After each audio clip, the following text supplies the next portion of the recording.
शेजारील देशांनी ट्रम्प यांना लगाम लावावा, इराणचा शेजारील देशांना मोठा इशारा। ट्रम्प यांना न रोखल्यास तेल $200 प्रति बॅरलनं मिळणार, इराणचा हा इशारा। इराणच्या अणुऊर्जा प्रकल्पाचा नाश झाल्यावर तेलाच्या किमती कमी होणार, डोनाल्ड ट्रम्प यांची प्रतिक्रिया। होर्मुझ स्ट्रेटच्या मार्गाने येणारं इंधन बाधित झाल्यानं तेल वाहतूक कोलमडली। पश्चिम आशियातील तणावाचा रशियाला फायदा होण्याची चिन्ह, किमती वाढल्यानं रशियाकडे कच्च्या तेलाची मागणीही वाढणार, अनेक देश रशियाकडून तेल खरेदीच्या तयारी।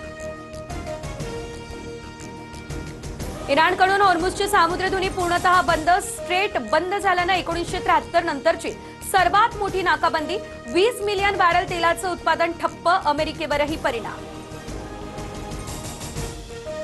भारत आपल्या ऊर्जेची गरज आणि नागरिकांच्या सुरक्षेसाठी पूर्णतः कटिबद्ध, युद्धावर एस जयशंकर यांचं संसदेत निवेदन। 4 मार्चला इराणी जहाजाला आश्रय दिल्याचीही दिली माहिती।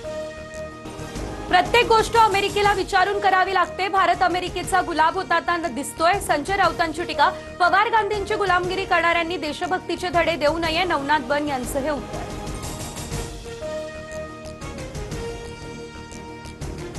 बीएसआर कंपनी मालक व्हीके सिंगची सीआयडीकडून सलग 3 दिवस चौकशी।